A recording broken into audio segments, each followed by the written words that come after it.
For 17 days, they will battle it out over the green baize. A grueling test of character, accuracy, and pure skill. Hundreds of millions of fans will watch from all over the world, whose grit and determination will prevail. Face to face in a best of 35 frame final, fighting for the title every player dreams of. There will be only one winner. Betfred, proud sponsors of the World Snooker Championship. 32 of snooker's elite will descend on Sheffield's legendary Crucible Theatre. For 17 days, they will battle it out over the green baize. A grueling test of character, accuracy, and pure skill. Hundreds of millions of fans will watch from all over the world, whose grit and determination will prevail. Face to face in a best of 35 frame final.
.32 of snooker's elite will descend on Sheffield's legendary Crucible Theatre. For 17 days, they will battle it out over the green baize. A grueling test of character, accuracy, and pure skill. Hundreds of millions of fans will watch from all over the world, whose grit and determination will prevail. Face to face in a best of 35 frame final, fighting for the title every player dreams of. There will be only one winner. Betfred, proud sponsors of the World Snooker Championship.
32 of snooker's elite will descend on Sheffield's legendary Crucible Theatre.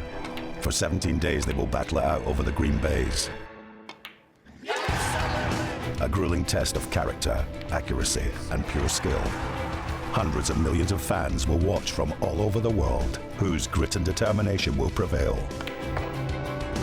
Face to face in a best of 35 frame final, fighting for the title every player dreams of.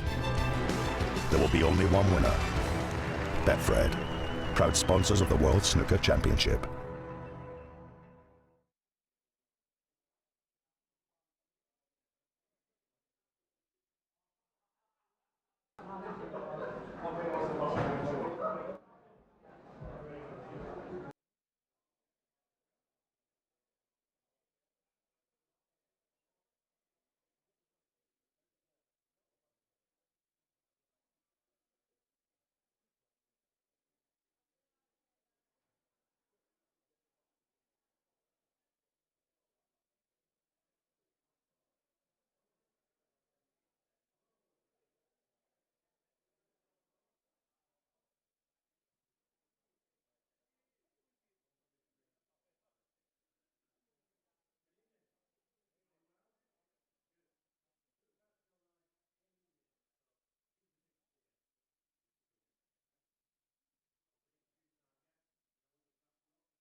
Hello and welcome to the Betfred World Snooker Championship. It's day 11. We've got a very special event before the snooker resumes this evening. We've got a fans forum here in Sheffield. We're in the Old Monk. We've got a fabulous audience.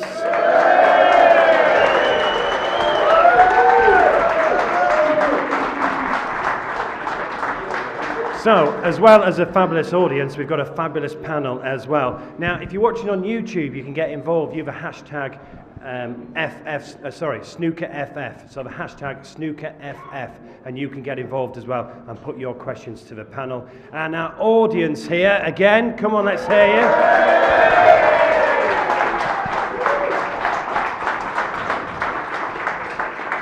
Because obviously we are in the home of snooker, Sheffield. The Crucible is just about 20 yards away. We've had a fantastic afternoon. It's going to be even better tonight, I think. I really like Anthony McGill. I think he's an outstanding talent. Well, plenty of questions off our audience as well, please, okay? I don't have to do any work at all tonight, okay? And you're allowed to ask Barry Hearn whatever you want, okay? Whatever you want. Right, we are very, very lucky. We're going to have six-time world champion Steve Davis joining us very, very shortly. But let's kick off tonight's Snooker Forum, first of all, with the chairman of World Snooker, Barry Hearn.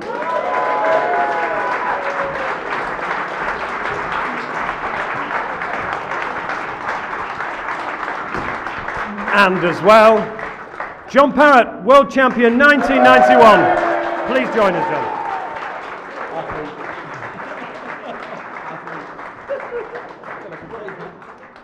Right, I want to get lots and lots of questions from the floor, but before we start, I'm just going to ask Barry and John a few questions to kick us off. First of all, Barry, your thoughts so far on the Betfred World Snooker Championship? Well, I mean, I've got to be really pleased with it. I mean, we've blown up a few things, as you know.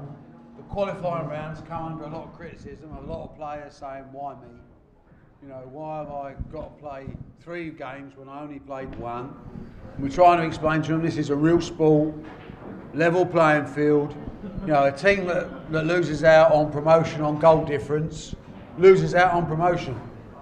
A golfer that misses a 6-foot putt and doesn't make the cut, doesn't make the cut.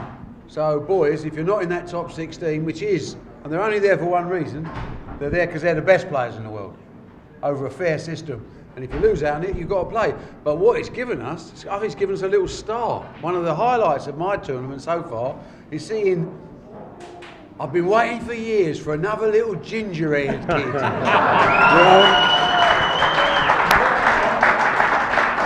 And this one has got 20 times the personality of the first one, who was bloody boring, wasn't it? Let's be honest.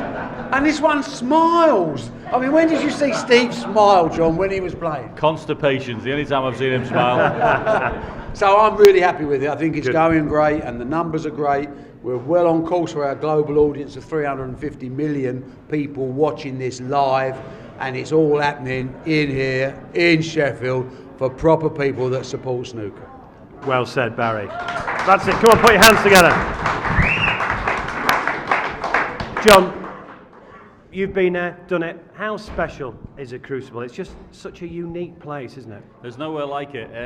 The only good news for me is when I drive up and come off the M1 now, I don't have to go to the toilet straight away, because that's what it used to be like. You'd come in here, you'd get on the end, as soon as you come around the corner you saw the Crucible Theatre, sweaty palms, nervous immediately. You might not be playing for 3 or 4 days, but as soon as you came into that road and you saw that theatre, you knew what was coming to you.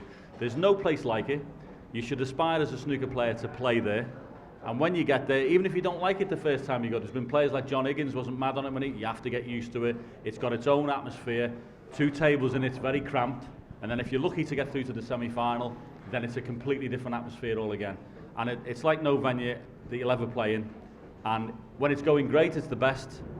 And when you're not, it's the worst. What about these quarterfinals? 7 of the world's top 8, and then Anthony McGill. What quarterfinal lineup? Yeah, and you couldn't ask, as I say, the only exception is Anthony McGill. Most people would have put Mark Selby through there, current world number 1 and world champion, but he's come through and knocked him out. But the rest of the field is probably what you would have thought it would be. All 4 matches are fantastic. I couldn't have picked any of the 4 scores after the first session. I wouldn't have had any of those 4 scores right. So that tells you the standard and the quality that you've got. And here's the boring man himself. Put your hands together, Steve Davis. Good evening, sir. Which is very untrue, by the way, because he's not. Right. Obviously, Steve has just hot-footed it from the BBC studios as well. So I'll just ask Steve a question, and we'll open it up to you, the snooker fans, as well. Donna, where are you? Donna's got a microphone as well. Just tell us your name, where you're from, and your question, and we'll come to the audience very, very shortly. Okay. Steve, thanks very much for hot-footing over here. What have you made of the tournament so far? Oh yeah, lots of balls in holes. And who's impressed you then? All the players that qualified. Anybody who got through the qualifiers has impressed me, because I didn't. It's close though, isn't it? I mean, 10-1 up, it's marginal. What have I made of it? Oh, gee whiz. I think it's lived up to expectations. I think it's very nicely poised. We've got some bloke with ginger hair in it, so that's all right. And I think he's an upgraded version. He's like me at 1.1, because he's a bit robotic, but they programmed him to smile as well. And you've been. You missed the earlier comment. That's been done before. Yeah. Steve, you've been in the studio for the BBC this afternoon. Yeah, I've been sitting next to Ken, Crafty Ken. He's been talking about things. Well, what's he been saying about these 2 quarterfinals? I don't think we saw 5-3 Bingham and 5-3 Hawkins at the start of this afternoon. He said, I don't think we've seen 5-3 Hawkins, 5-3 Bingham coming along. It's exactly what he said. Right, let's open it to the floor. Who's got our first question? This good-looking gentleman here? This gentleman here. Give us your name, where you're from, and your question, please, sir. David Fletcher from Birmingham. The last session we saw Neil Robertson frozen out. What did you do if you got into that situation where you just didn't have a chance to pot the ball? What did you do to help yourselves out? John, first I just went to the bank and cashed the cheque. I mean, you know. If you're frozen out, John, what do you do at the Crucible? Sit and watch. It's as simple as that, and all you do is sit there thinking, well, when you get round to missing, if it happens eventually, I'm going to pot a few balls. Not much you can do. If you're playing snooker and there's 1 cue ball on the table and someone's got that white, all you can do is sit and watch and wait. And you just have to believe in yourself that when your chance comes, you have to score. Yeah, and I think also concentrate. even though you may be sitting out, you just sort of like, and a good tip was always play the shots along with the guy, even though you don't want to watch him. Just follow the white ball, concentrate on the shots he's playing, so that when you do get your chance, you haven't mentally switched off too much. But it's horrible, isn't it? Oh, we've all been on the end of it. It's just what you got to do and sit. But listen, that's why I like playing golf now. I've got my own ball. It's fantastic. Someone makes a birdie, I can make a birdie with mine. I don't usually do it. I could be out of bounds, but at least I've got a chance. Great question. Where are you from, sir? Graham Sampson from Norwich. Norwich. But I'm sure you've been asked this question before, gentlemen, but with the risk of boring you, if we could actually get everybody in their prime to play in the World Championship over history, who'd win? I'm a big Steve Davis fan, and I would think it would be him, but I'd be interested in you three's opinion. Everybody in their prime at the same time. Ooh. Go on, Barry, you go first. I'm not in the slightest bit qualified because I'm a big Steve Davis fan as well. I enjoyed his final against John Parrott all those years ago. I think it's still a record. It will be, won't it be? Yeah, it's... I enjoyed the it's semi-final very 2 years difficult. later, by the way. It's very difficult in any sport because you can only beat, we talk about in boxing, you can only beat who's in front of you. And you never know whether there's more. I mean, a lot of people will say that Steve dominated his particular era, but wouldn't have dominated when, say, Hendry or Higgins or O'Sullivan was at... You don't know, because you don't know whether there was something more left. Well, what do you think, Barry? I think Ronnie O'Sullivan is the naturally most gifted player I've ever seen. I think Hendry's a winning machine. But when it comes to concentration, dedication, and out, you've got to scrape me off the wall to beat me, I'd have to go for the ginger nugget. Or John Higgins. John Higgins? Would take some scraping off a table as well. So, I mean, my personal views, the modern day era is so far ahead of previous eras. If you all picked everybody up in a time machine, put them in the same era, the best they played in their own era, there's no question that the modern day players would beat the older players. But the problem is, if a young Alex Higgins grew up knowing what we now know about the game, that's a different story. If we all had access to the way the game had gone, then it might be a different story. So you really don't know at all. And the best of all could have been Joe Davis. I'll put it to another way, right? Categorise it. Best match players, this gentleman and John Higgins. Most natural talent, Ronnie O'Sullivan. Best scorer and winner, probably Stephen Hendry. So you've got all those categories, all those things different. I agree with Stephen. The standard now is higher overall than it was. But listen, it's a question you can't really answer. At that absolute peak, it's a great discussion. You can't really do it. But I've got to be honest with you. Any of the four of them, I'd take it. What about Jimmy White? Yeah, absolutely fantastic player. 6 times champion, an unbelievable record without winning it. We've left him off the list. But we're talking about people who've been and won multiple world championships, and that's what we're looking at. And unfortunately, Jimmy wouldn't get in that bracket. Good question. But he got a wild card. Well, no, he Jimmy. didn't. I mean, No, he didn't get a wild card. How can he criticise wild cards? I mean, let's be fair. He's had a shoe-in from his great mate. He didn't even have to bung me. He just got... He didn't get a wild card, but he do was you know ready what? to get a wild card. Jimmy was very ready. Jimmy White. When you look at wild cards, people talk a load of rubbish about wild cards because they don't understand what these players have actually contributed to the game. My job is to look at the game, not individuals. So when we talk about wild cards, you can't actually say that Davis doesn't have the right to play in World Championships while he's breathing for what he's given to the game. Hendry the same. Or James Wattoner. And James Wattoner, for his contribution in Asia, has been magnificent. And we don't Or appreciate Rhiannon. it over here. Rhiannon Evans is a very nice girl, and I wish her the best of luck at Q School.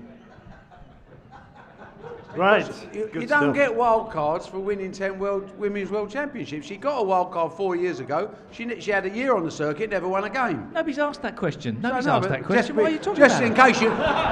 just in case you want a proper row about it, we'll have a chat. The gentleman at front first. Hi, Dave Quinn from Southport. My question's for you, John. Oh, no. Yeah. Was winning the World Championship a better feeling than Everton beating United 3-0 at the weekend? At the weekend, no. It was brilliant sitting there with Ken Doherty and Dennis Taylor, both Man United fans. John Virgo was going absolutely purple. He was spitting feathers. But listen, we've been good since we come out of the Europa League. It was fantastic. But no, the World Championship obviously usurped that one. But believe you me, the weekend was lovely. But isn't it one bunch of foreigners beating another bunch of foreigners? Yeah, but in a blue shirt, Steve, and they play at Goodison Park. Right, so another question from the floor. Where are you from, sir, and what's your name? My name is Björn, I'm from Norway. Oh, it's a Liverpool fan. He's from Norway. He must support Liverpool. He does, yeah? You a Liverpool fan? Well, of course he is. It'd be good in the Cop singing. well, my question is, are you planning to have any tournaments in Scandinavia or in Norway? No, not at the moment, no. There's no reason. We have some very good relationships with broadcasters like Viasat out there, which are great, and they're actually getting a little bit more adventurous. So it's very easy to get a tournament out of World Snooker. You have to come up with a load of money, TV production, and a good venue and big crowds. I wouldn't rule it out in perhaps 2 or 3 years' time. I don't think it's quite ready yet, but there's no question that interest is growing. And the other sport I'm very strongly involved in, darts, for example, is getting a huge following. And Viasat have been the reason. Once you've got a TV broadcaster that believes in you, then anything's possible. And I think with Viasat, I wouldn't rule out the chance of a Scandinavian tournament sometime in the next 2 or 3 years. I believe you got a special talent. Aye, aye. You yodel, sir, don't you? We'll Yes. have to get you on before the end. Okay. I want to hear that. Back, your name, where you're from, please, and then your question. From Spalding in Lincolnshire, and my question is to do about the Olympics. I realise that Jason's working his socks off to get it put into 2020 in Tokyo in the games. I just want to know what your opinions are about getting that into a sport like our into the Olympic Games. Well, obviously, it's a huge compliment to any sport to be considered an Olympic sport. I've always found it very frustrating of the criteria for selection for the Olympics. And you know, people look down their nose on the Olympic Committee, or have done in the past, of all sorts of cue sports, and yet synchronised swimming apparently is okay. I can't really live with that, so I'll leave it to Jason, who is by far the man to do the job more than me, because I'm more likely to tell him, sorry, I can't tell him what I tell him because I'm looking around, there's a few lovely ladies in the audience. I would get really annoyed with the fact that so many millions of people watch and play snooker, pool, carom, billiards, and it's never had recognition from the Olympics. So I've got a bit of a short fuse. Jason is the perfect diplomatic figure to handle it, and if anyone can get us in the Olympics, it'll be Jason Ferguson, not me. So, there's an exclusive for you. Barry Hearn, not a diplomat. I can't see how you can eat medals. You break your teeth on them. John, your thoughts about the Olympics? Not got many, I've got to be honest with you. Don't know whether it should be in there or isn't in there. I think it's nice to be asked. I honestly really haven't got much of an opinion on it. Well, in that case, I shall start talking. Go on. I think initially you might think, oh yeah, well it's okay. There's going to be only a few countries that are going to be competing for those medals, and it's, you know, the players wouldn't get up for playing for their country even because it's only going to be between a few. But fast forward 50 years when a lot more of the world are roughly at the same standard, then what a buzz. How exciting then to actually win a gold medal for your country. And I think in the short term you might go, oh no, but in the long term, that would just be astonishing. Commercially, there's no question that Olympic recognition adds to the perception of the sport and the value to major blue chip sponsors. As you see, we're mainly sponsored by gambling companies, and it's obviously whilst we appreciate their support, the dream would be one day to be sponsored by banks or insurance companies or someone who's got so much money that even we would have to say yes. And sometimes the Olympic recognition has huge commercial implications down the road. It's a tough process to go through because You know, in all honesty, it's committee after committee, presentation after presentation, and it's a lot of politics involved. And it's absolutely, as I say, it's really 100% made for Jason Ferguson. He can handle that. I couldn't. He looks exhausted. He looks like he's been through his own marathon. Was it, Jason? You should come. Just quickly come in and. Jason, come here.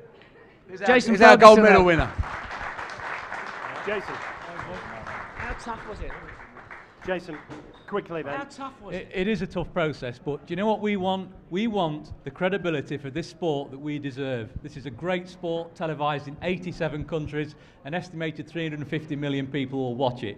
Don't tell me that we don't deserve to be an Olympic sport. Look at it here now, great crowds. You great people have come to watch it from all over the world.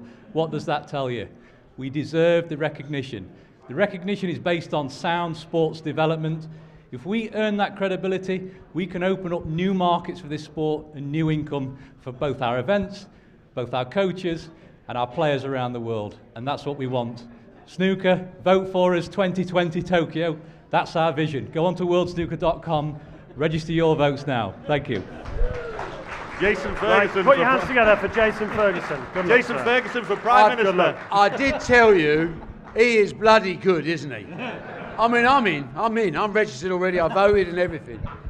Well, we're in the middle of an election campaign. That's the best speech I've heard so far. So well done, Jason. Mind you had very little to beat when it comes to the politicians. How many babies did you kiss out there?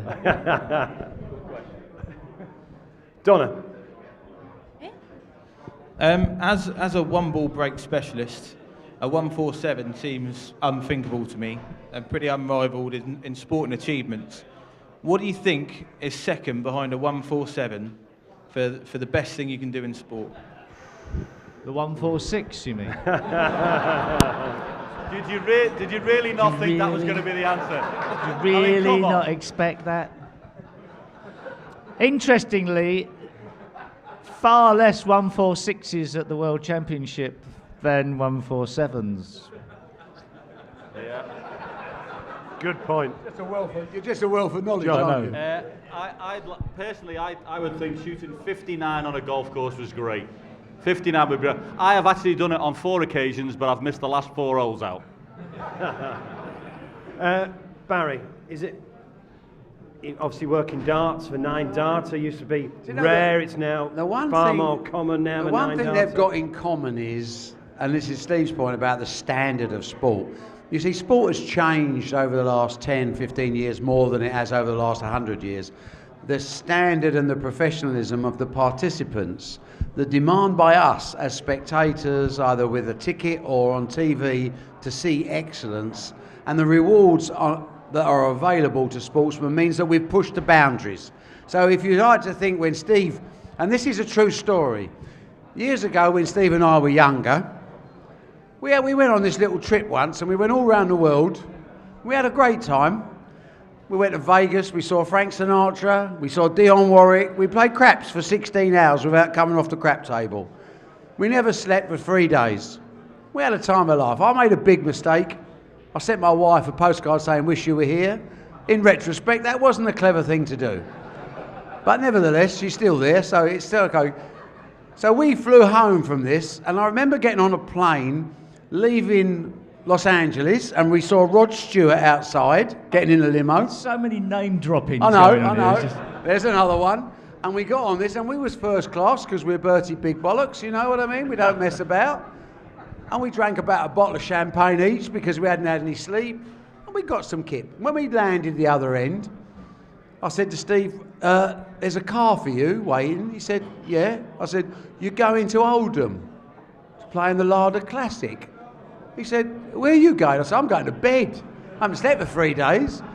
I went home to bed. He went to Oldham, and I was laying in bed, and the phone went, and a bloke called Ted Corbett, used to work for the Daily Star, said, "He's only gone and done it." I said, "Done what, who?" He said, "Your mate. The score's 2-2 and he's playing John Spencer in the Larder Classic. They had to wake him up in the dressing room because he was asleep in the interval. And he went out and he made the first 147 ever seen on TV. He didn't know it was a 147 until someone reminded him on the last pink. But what we're saying is that was a feat. He won. I mean, he got so royal. He looked after. He won a Lada car and everything. No money, but we used to pay 100,000, 147,000 at one stage for a 147. Today, the kids are so good, we're getting them all the time. When Phil Taylor made his first 9-darter live on TV, he got £100,000. £100,000 for a 9-darter. Last weekend, we had our first tournament in our developmental tour of darts. This is for 16 to 23-year-olds. Within 45 minutes of the first tournament, a 17-year-old kid made a 9-darter. And the following day, one kid wired double 12 for a 9-darter, and the leg afterwards, he made a 9-darter. So the sport, all sport moves on through excellence, through reward, through people actually giving their life to sport and getting great. And that's what's happened. So which is the most difficult? Trust me, I've played them both. They're both impossible. So only geniuses like this could do it. I've worked out the answer to your question. England to score 5 penalties in a penalty shootout. Somewhere down the line. Now you're just being silly, aren't you?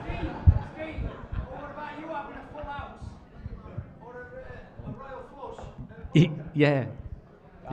He wouldn't be in the hand. He'd have already folded by then because he's a rock. Yeah, it's so easy, mate. If he ain't got ace king, he don't bet at all. Waste of time. Have you got a young lady with you, Donna? Can hear you, yes? So I've got Anthony McGill's mum here, Helen McGill. Right. Would you like to ask your question? Oh, I'm all shy. Can I ask you a question first? Yes. How proud are you? Oh, yeah. I can't believe it. And do you know, I see from the bottom of my heart, I need to thank everybody for the support we've had this week. It's unbelievable. It's just, I can't believe it. Everybody's been so kind and Can I just so say, nice. He's an absolute delight to have around the Crucible. He's brilliant with the press. He's a brilliant with delight the at home sponsors as as well. well. And obviously, we'd like to wish him the best of luck tonight. What did she say? Thank you very much. She's very proud. Yeah, I was just want to ask. Sorry. Snooker's expanding all over the world, and I'm just kind of being a wee bit nosy. Maybe I can get a good holiday out of it if you are going to go like any new territories next year. I think you'll be doing a lot of travelling. This is great because tomorrow we have a little press conference, and we're going to make. We've done our 5 years in control. Right, the first 5 years is over, and it's been fun. And I've enjoyed myself enormously. Tomorrow we announce the next 5 years, and tomorrow your question will be answered of where we're going. You may not be so pleased. Yeah, it'll be announced. It'll be balls in Benidorm. That'll be. One of the new tournaments that we're going to be creating will be the Scottish Open. So you'll be in Scotland. Thank you very much for your question. Did he? He started in Benidorm here, going home. Perfect. I'm surprised he can go in the sun with that colour hair. He's far too happy for my liking. Enjoy Ginger's a bad name, doesn't a it? bad name. You're supposed to have a chip on your shoulder. Sydney, Australia. Brian? Yeah, listen to Barry, everyone that's sitting up there. Thanks for this snooker in Australia. Keep it up. Thank you. Well, listen, thanks for Australia being part of our family. You know, when we first went to Australia, it raised a lot of eyebrows, and obviously we was very lucky with Neil Robertson being a great player, but there's always been great players in Australia over the years. You know, me and Steve go back to playing with Eddie Charlton years ago, and he was, strange bloke in many ways, carried the flag in the Commonwealth Games, boxed for Australia, played snooker, never won the world title though, did he? Got to the 2 finals, beaten in the final by Reardon. But the one thing about the Aussies is, whether it's snooker or whether it's darts, wherever it is, these boys know how to party, so we're sticking with you, son. Don't worry about that. Okay, before we take some more questions from the audience, plenty of people have been getting involved on Facebook and Twitter as well. Right, this is for Barry. This is Chris Paperlin. Thanks for all your questions as well. Really appreciate it. You've had to answer this a few times so far in the last couple of weeks. Barry, how do you feel the new qualifying structure has worked this year for the Betfred World Snooker Championship? You know, for a sport to be successful, it has to be brutal. It can't be halfway house. It can't be jobs for the boys. It can't be any protectionism. The whole system that we've brought in with a 128 player flat draw means that you're dropped in the deep end on day one. I think myself, this year, the world qualifiers themselves have been worthy of television transmission, never mind the main event. So many stories, disappointment, people crying, people being ill, showing how much they want to be a professional snooker player, showing how much they want to be a winner. So I've got to tell you, as usual, I'm very flexible. You know, I listen to everybody, I take on board all their comments, and then basically I do what I want to do. It ain't changing. This is bloody brilliant sport, and the kids that come through on merit, and they've earned it. There's no shoo-ins. And I think we're at the dawn of a new era of competitive snooker, some of the youngsters that are coming through, and we will be the beneficiaries because we're going to have quality sport to watch on TV. Okay, good stuff. Another one from Twitter. This is from Susie for John. Do you miss playing now you're a pundit?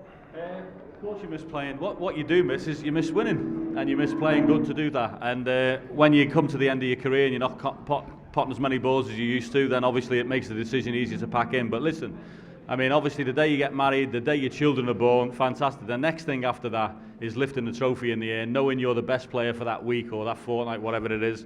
And if you can come and win at the World Snooker Championship, there's no feeling like it. But so in some respects, I miss it. And I miss the winning, but no, I mean, I don't miss doing 6-7 hours every day. Steve, question for you. This is from Kev. He has said, who has played the best so far this tournament?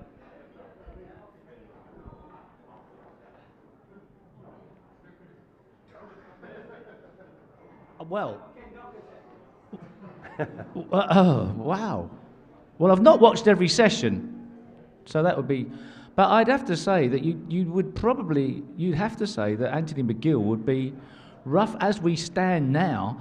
He's made 100 break in the last frame of his match against Stephen Maguire, and he's outplayed Mark Selby. And when you would expect perhaps the young guy to sort of fold when the champion comes back on him, he's put his foot on the accelerator and won that in style. So there might have been some players making more century breaks, but you're talking about character for somebody you're questioning. You can't, I'm not saying it just because his mum's in the room and she's got ginger hair as well. I mean, it's not about that. I can't see from this. He's as good as anybody at the moment. And he's 4-4 with Sean, so yeah. Fascinating quarter-final. Barry, one more from Facebook. This is from Mark Ricketts. He's asking about the future of snooker in Sheffield. Well, I think we've gone over and over this point, almost to the point of boredom now. Everyone, some of the players included, seem quite convinced that we're all going to end up in somewhere in China. Now, whilst there's no question that, and most of you know I like to make a pound note. I mean, I've never made a secret of it. If there's any doubt in your mind, put it out of your mind. I am a financial animal. I just can't help it. It's the way I was born. But I do have a little bit of pride, and I do have a little bit of sense of history. And the one thing I will say, I am not going to have on my tombstone, this is the man that took snooker out of Sheffield. Now, before you tumultuous applause follows, before you consider that... I was just about to say there'd be no room left on the tombstone. No. Well, because there's so many other credits to go. My mate Davis looked at me the other night, we did this thing, and he went, how much? You see, someone who's near to my heart, knows me better than probably anyone, still thinks I can be bought. But in this particular case, the only caveat being, because you never know in life, in business, in sport, you never know who your real mates are until you're up against it, do you? In anything. So I want to know what Sheffield wants.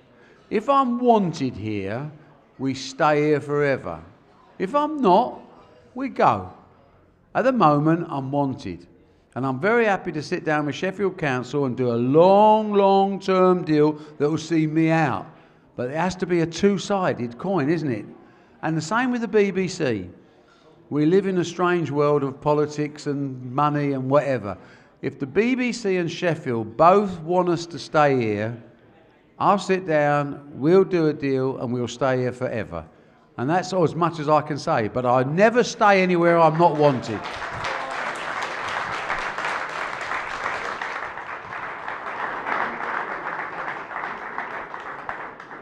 Right, good stuff. Donna, another question, please. Yeah, Jamie from Parsons Cross. Irrelevant from snooker. You're the passions boxing. What's your view on Saturday night?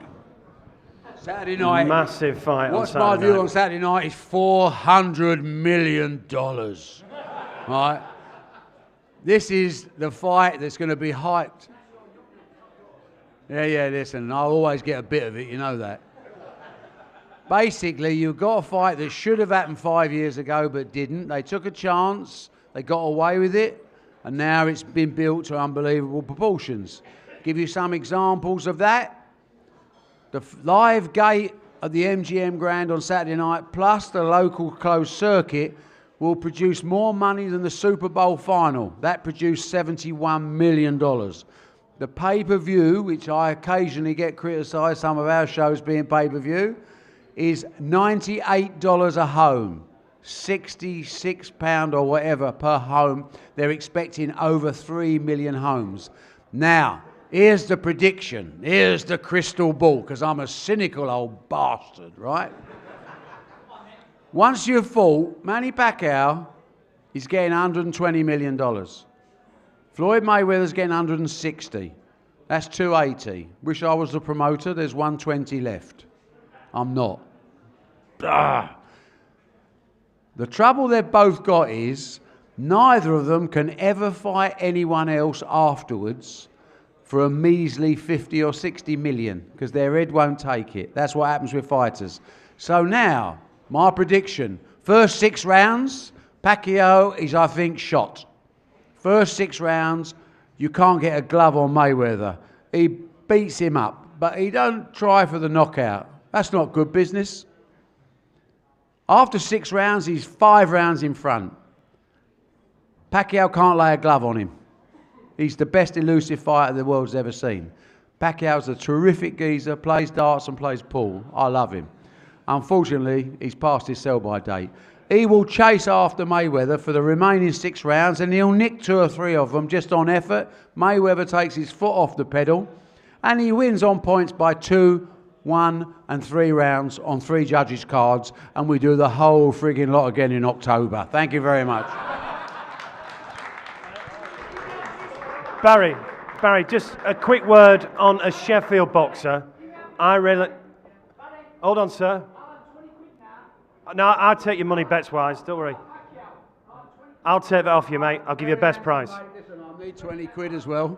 Yeah, you got Come that. and see us at the You've end, just mate. done 20 quid. Right, The quick best word. welterweight in the world, however, may not be either of those two. The best welterweight in the world may be Sheffield's Kell Brook. This kid's unbeaten in 34 fights. He's fresh talent. He's a freak of nature. And I'll tell you why he's a freak of nature, because he weighs 10 stone 7, the welterweight limit, at the weigh-in. When he goes in that ring to fight, 12 hours later, he weighs a little over 12 stone. This is a massive, massive advantage of a welterweight. He hits the, you have to weigh in the morning. You're allowed to be 10 pound over 10 stone 7. Last fight, he was 3 ounces underneath it. When he went in the ring, he weighed 12 stone 1. This is like a middleweight fighting a welterweight. So he's got more power. He would, in my mind, without doubt, knock out Manny Pacquiao. And I believe his hand speed is fast enough to give Mayweather a lot of problems. Unfortunately, we'll never get to find out, because those two, I don't think, will ever fight anyone else again. Once this is over, whether it's 1 fight or 2, both of them will retire, and Brook will remain as the best welterweight in the world. Yeah, Kell Brook, decent, very, very decent. Right, we've got a couple of minutes left, 2 questions left, and we've got to wrap it up. Donna. Okay, coming back to snooker, we've got a question regarding Mr. Steve Davis. Fire away. Yeah, my name's Steve. I'm from Rother Valley Country Park. Steve, on the fantastic achievement of winning 6 world titles, which was your favourite one that you won? I know this is going to be hard. So far. So far. I don't think you could ever take away the excitement and what it means to anybody to win the first, and then how your life changes. So, you know, like, without winning your first, obviously, you can't win your second. But, you know, when that happens, your life changes, you know, and you've whilst at that time, and it's better now, that the game, you know, it was only played in the known world, how many countries played, you're still the world champion. And when it happens, you have to pinch yourself. You cannot believe it. So, yeah. Right, sir. Last question. Make it a good one. Wait for the microphone. Hello. No pressure. Name, where you're from, and your question, please. Hello. My name's John from South Yorkshire, Doncaster, and I'd like to thank you both, Steve Davis and John, for fantastic matches over the years and championships. And I'd like to think what we'd like to see happens from here in the 2015 season. Your question is what we're going to see here at the Betfred World Snooker Championship. Is that it? Who's going to win it? Yep. Who's going to win? Good last question to finish on. John. I thought this was an incredibly difficult tournament when I came in here. I now don't think it's any easier. I think we've got, with the exception of Mark Selby, who's been knocked out by Anthony McGill, I thought everyone who should be there is there. I think Trump is playing fantastically well. Robertson's been playing brilliant. Ronnie is always the bookmaker's favourite. Obviously got a chance, he's behind. But listen, when you get down to this stage with so many players playing so well, it's still up in the air. And I still cannot pick a winner. No, I think the Bingham-Hawkins final is going to be a tough one to predict. Who knows? Well, listen, I thought Selby was a really good pick, so that's what I know. He's gone out first round. I mean, it's just so... All I can say is that as chairman of World Snooker, I'm certainly not going to go for an individual player. That would look ridiculous. And I'm going to come out with something so trite as to be unbelievable and say that the only winner is really Snooker. Right, ladies and gents, right. Yeah. Ladies and gents, before we depart for tonight's action, a couple of cracking quarterfinals, I'm lucky enough to work in a lot of sport. You don't get two legends of a game and the chairman in a pub just 20 minutes before the quarterfinals start. So put your hands together for Barry Hearn, Steve Davis and John Parrott. And thank you for everyone who sent in questions at home. Go and enjoy the snooker.